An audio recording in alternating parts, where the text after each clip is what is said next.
देखिए आज हम लोग यहाँ कुछ सर्किट दिए हुए हैं, इसका इक्विवेलेंट रेजिस्टेंस फाइंड करना है। ठीक है, तो देखिए जैसे ये सर्किट है आपका, है ना, तो इसमें आप देखिए तो यहाँ एक रेजिस्टेंस है 4 ओम का, यहाँ एक रेजिस्टेंस है 8 ओम का, यहाँ एक 4 ओम का रेजिस्टेंस है और यहाँ 8 ओम का रेजिस्टेंस है। ठीक है, तो अब आप देखिए ये जो रेजिस्टेंस है ए, तो यहाँ इस टर्मिनल का नाम भी आप ए दे सकते हैं, ठीक है ना, और ये बी है तो इस टर्मिनल का नाम आप बी दे सकते हैं ना। तो इस टर्मिनल का नाम मैं एक सी दे देता हूँ और इस टर्मिनल का नाम डी दे देता हूँ, क्योंकि यहाँ से अगर आप बी से आते हैं तो एक रेजिस्टेंस है तो टर्मिनल का नाम चेंज करना होगा। तो देखिए यहाँ पे दो टर्मिनल है, एक तो है ए और एक टर्मिनल है बी, है ना। ये टर्मिनल ए हो गया और टर्मिनल बी हो गया। यहाँ पे सी मान लिया है तो एक टर्मिनल यहाँ पे मैं सी ले लेता हूँ और यहाँ पे एक टर्मिनल डी ले लेता हूँ। मुझे ए और बी के बीच फाइंड करना है इक्विवेलेंट रेजिस्टेंस। ठीक है, तो देखिए यहाँ से आप देखिए तो ए और डी के बीच में एक रेजिस्टेंस है 4 ओम का, तो ए से डी के बीच में एक 4 ओम का रेजिस्टेंस बना दिया। ठीक है, हो गया। फिर देखिए डी और बी के बीच में 8 ओम का रेजिस्टेंस है, तो डी और बी के बीच में 8 ओम का एक रेजिस्टेंस ये बन गया, ये 4 ओम का था। ठीक है, अब यहाँ से देखिए तो सी और बी के बीच में भी एक 8 ओम का रेजिस्टेंस है, सी और बी के बीच में 8 ओम का रेजिस्टेंस है। और यहाँ से देखिए तो ए और सी के बीच में 4 ओम का रेजिस्टेंस है, तो ये ए और सी के बीच में 4 ओम का रेजिस्टेंस है। ठीक है, चलिए यहाँ के बाद आप देखिए तो ए से अगर कोई करंट यहाँ से पास होगा 4 ओम से, तो वही करंट 8 ओम से जाएगा, है ना। तो यानी कि ये 4 और 8 कैसे हो गया, सीरीज में हो गया, और यहाँ भी ये 4 और 8 सीरीज में हो गया। तो 8 और 4 कैसे सीरीज में कितना हो जाएगा, तो 8 और 4 मिलकर हो गया 12 ओम का, है ना। और नीचे भी अब आप देखिए तो ये भी नीचे भी 4 और 8 है, तो ये भी 12 ओम का हो गया, है ना। ये ए टर्मिनल है और ये बी टर्मिनल है, कोई दिक्कत नहीं है। तो अब आप देखिए जब दो रेजिस्टेंस पैरेलल में होते हैं ना, तो हम लोग कैसे जोड़ते हैं इसको, 1/R इज इक्वल टू, चलो इसका नाम अगर हम R1 बोल दें इसको, ठीक है ना, और इसको R2 बोल दें, है ना, तो 1/R is equal to 1/R1 plus 1/R2, है ना। तो 1/R इज इक्वल टू यहाँ से लिखेंगे 1/12 और प्लस का 1/12, तो ये जो है अपना 12 एलसीएम हो गया, तो 1 + 1 इज इक्वल टू 2/12, यानी कि आ गए 1/6। तो ये 1/6 तो 1/R की वैल्यू है, 1/R इज इक्वल टू निकल के कितना आ गया 1/6, तो R इज इक्वल टू निकल के आ गया 6 ओम। ठीक है, बिल्कुल सिंपल सा सवाल है। देखिए तो ये सवाल तो करने में आपको ऐसे थोड़ा सा टाइम लगा, है ना, लेकिन देखिए जब आप ये डायग्राम ड्रॉ कर लिए ना, तो 4 और 8 हो गया 12 और ये भी हो गया 12, तो 12 और 12 अगर पैरेलल में है ना, अगर दो इक्वल रेजिस्टेंस पैरेलल में हो तो सीधे इसका फॉर्मूला एक बन जाता है कि R जो इक्विवेलेंट जो आएगा ना, वो हो जाता है R/N, R/N, मतलब R कोई भी एक रेजिस्टेंस ले लीजिए, सब तो इक्वल ही रहेगा यहाँ पे। तो 12 और N कितना है 1 और 2, है ना, तो 2, तो ये आ गया कितना 6 ओम। अगर मान लो 3 ओम रहता, 3 रेजिस्टेंस रहता, 12, 12 और 12 का, तो कितना लिख देते 12/3। ठीक है, तो ये 6 ओम आ गया। ठीक है, चलिए इसको नोट कर लीजिए।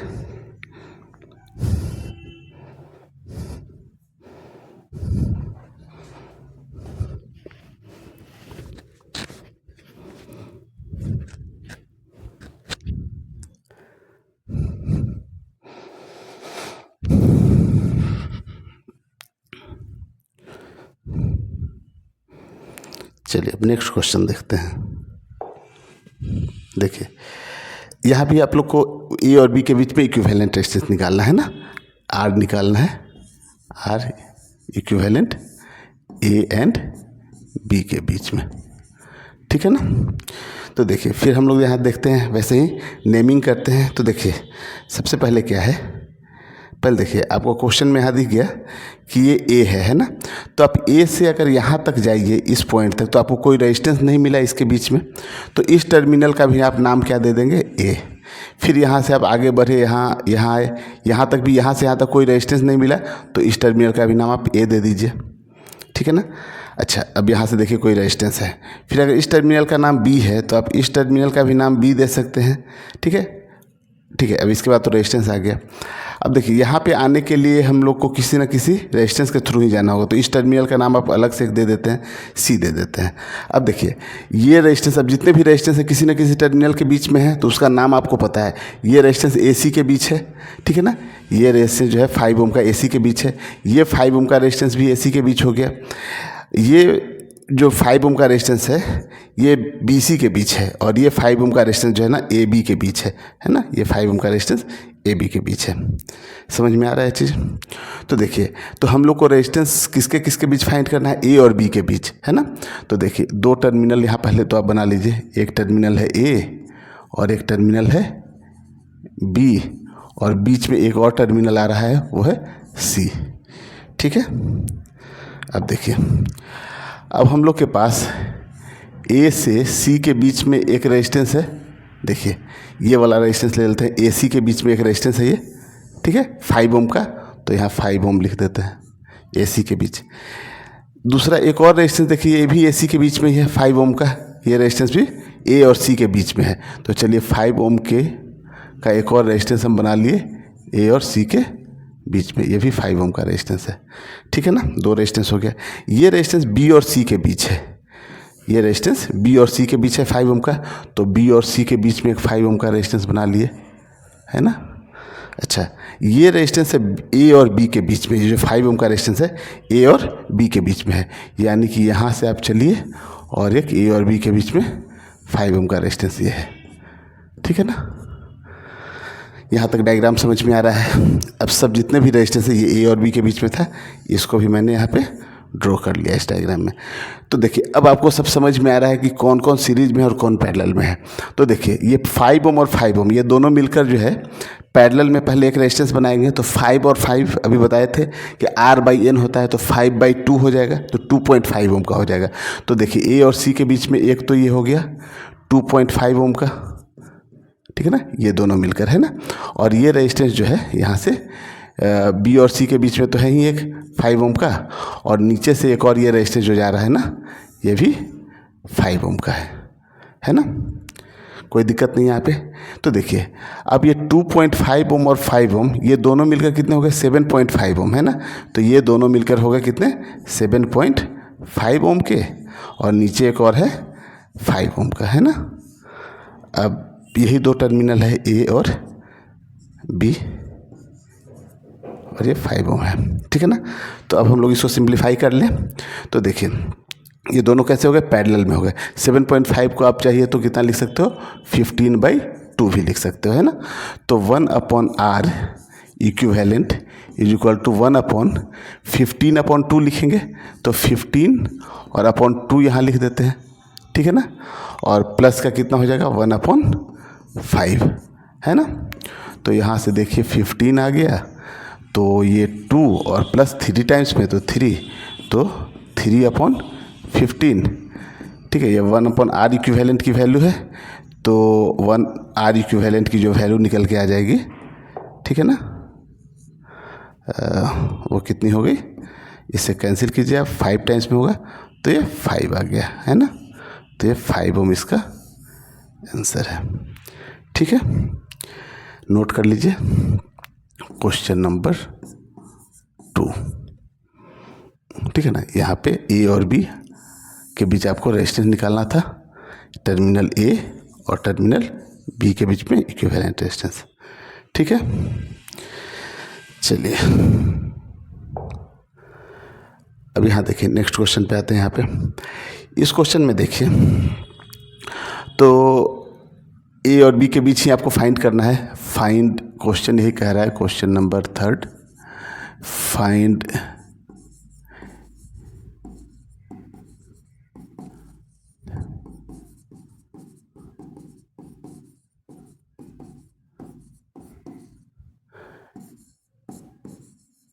ए एंड बी, कोई दिक्कत नहीं है।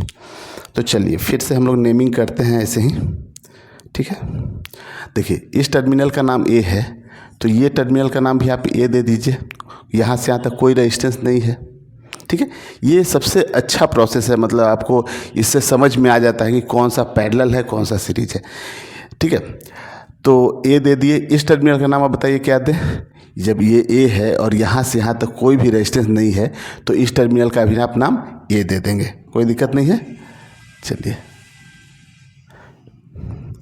फिर देखिए यहाँ से यहाँ आप आए तो इस टर्मिनल का भी आप नाम ए दे दीजिए। यहाँ से यहाँ तक गए ए दे दीजिए, है ना, कहीं कोई रेजिस्टेंस नहीं मिला इस बीच में, ठीक है। अब देखिए इसके बाद रेजिस्टेंस आ गया, तो चलिए इस टर्मिनल का नाम हम दे देते हैं, क्योंकि इधर से भी कोई रेजिस्टेंस है तो इस टर्मिनल का नाम हम सी दे देते हैं। तो अगर इसका सी नाम दिया है तो इस टर्मिनल का भी नाम सी होगा, क्योंकि यहाँ से यहाँ तक कोई रेजिस्टेंस नहीं है। इस टर्मिनल का नाम बी है तो इस टर्मिनल का नाम भी बी होगा, इसका भी नाम आप बी दे दीजिए। यहाँ पे एक जंक्शन है, इसको भी बी बोल दीजिए, इसको भी आप बी बोल दीजिए, है ना। अब देखिए जितने भी रेजिस्टेंस है ना वो किस टर्मिनल के बीच है उसका सबका नाम आ गया है। देखिए तो ये 2 ओम का रेजिस्टेंस है AC के बीच है, ये 2 ओम का रेजिस्टेंस है BC के बीच है, ये भी देखिए BC के बीच है, ये AC के बीच है, ये AB के बीच है। तो टोटल 1 2 3 4 5 रेजिस्टेंस है और सब किसी न किसी टर्मिनल के बीच है, उसका नाम पता है आपको। तो सबसे पहले देखिए हम लोग को फाइंड करना है किसके बीच का रेजिस्टेंस, A एंड B के बीच का ना। तो सबसे पहले आप 2 टर्मिनल दीजिए यहाँ पे, एक टर्मिनल दे दिए A और दूसरा टर्मिनल दे दिए B। अब यहाँ से एक एक रेजिस्टेंस लेंगे और यहाँ रखना शुरू करते हैं, ठीक है ना। एक टर्मिनल बीच में कहीं और C देना होगा, क्योंकि एक ही नाम है अलग से, है ना, C है, A B और C 3 ही है, तो इसको बीच में कहीं आप दे दीजिए। अब देखिए सबसे पहले देखिए तो ये जो रेजिस्टेंस है 2 ओम का वो किसके बीच है, A और C के बीच है ना। तो A और C के बीच में एक रेजिस्टेंस आप बना दिए, ठीक है, कोई दिक्कत नहीं है। फिर देखिए ये रेजिस्टेंस किसके बीच है, C और B के बीच में है। तो C और B मतलब यहाँ पे एक और रेजिस्टेंस आप बना दिए। अच्छा सब रेजिस्टेंस जो है 2 ओम का ही है, तो अभी नाम देने की ज़रूरत नहीं है, बाद में हम लोग नाम दे देंगे, ठीक है ना। सॉरी कितना नंबर है उसका उसको दे देंगे, है ना। और देखिए अब ये है 2 ओम का रेजिस्टेंस है A और C के बीच में है, तो एक और A और C के बीच में 2 ओम का आ गया है ना, तो ये भी 2 ओम का एक और रेजिस्टेंस आ गया है ना। फिर देखिए ये B और C के बीच में है, तो B और C के बीच में फिर से एक और देते हैं, B और C के बीच में एक और आ गया यहाँ पे 2 ओम का, है ना। और ये जो रेजिस्टेंस है देखिए यहाँ से A से और B है ना, A और B के बीच में है, मतलब कंप्लीट यहाँ से ऐसे जाकर एक रेजिस्टेंस ऐसे आ गया, है ना। ये टर्मिनल B है अपना और ये टर्मिनल A है ना। अब देखिए ये 2 ओम का है, ये भी 2 ओम है, ये भी 2 ओम है, ये भी 2 ओम है, ये भी 2 ओम है। तो 2 ओम और 2 ओम पैरेलल में कितना हो जाता है, आधा, है ना, मतलब R/N। तो R/N का तो R का वैल्यू 2 है, N 1 और 2, तो 1 हो जाएगा यहाँ पे। तो ये 1 ओम होगा और ये भी 1 ओम होगा, है ना। आप देखिए तो ये रेजिस्टेंस दोनों मिलकर कितना हो जाएगा 1 ओम, और ये भी दोनों मिलकर कितना हो जाएगा 1 ओम। और ये 1 और ये 1 दोनों सीरीज में हो जाएगा तो कितना हो जाएगा 2 ओम, और इसके साथ ये पैरेलल में 2 ओम लगा हुआ है ना।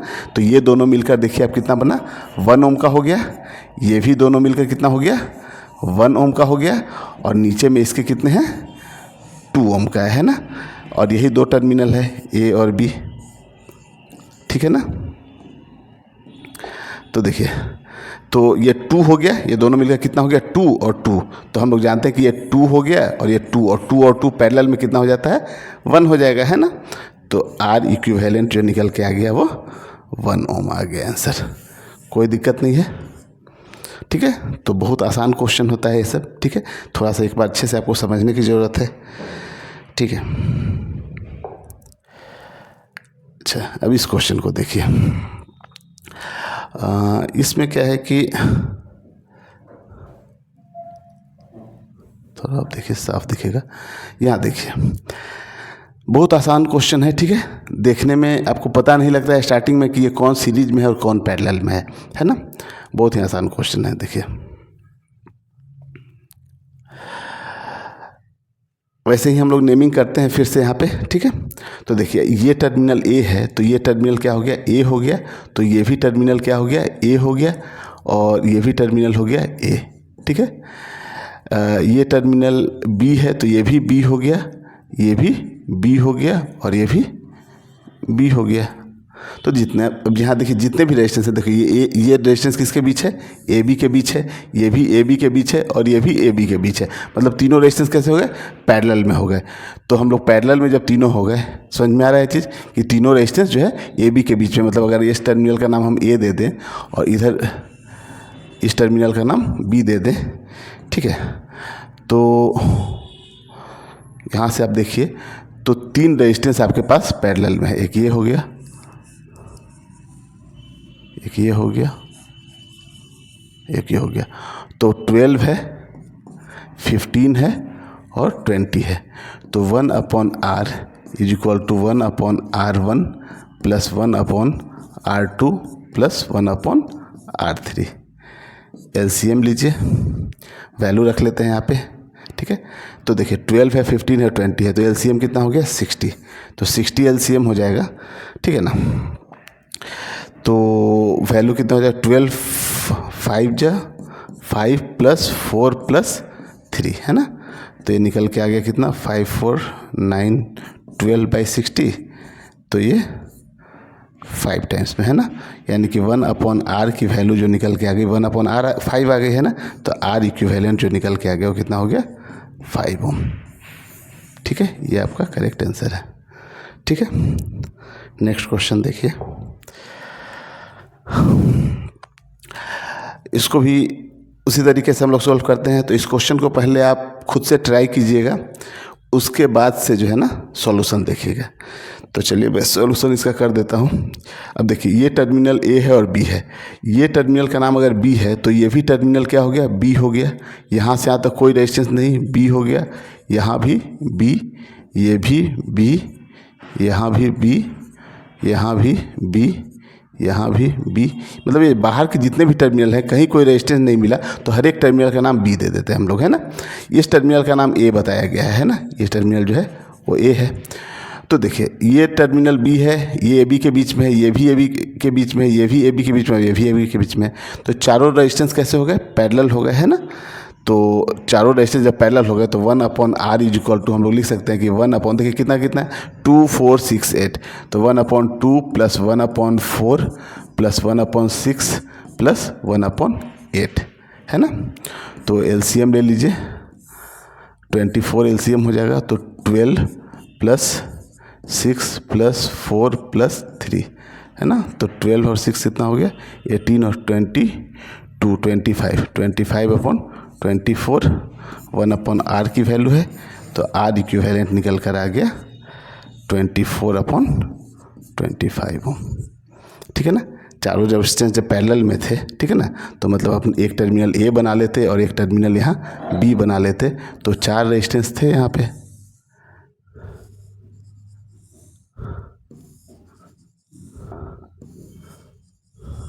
ठीक है।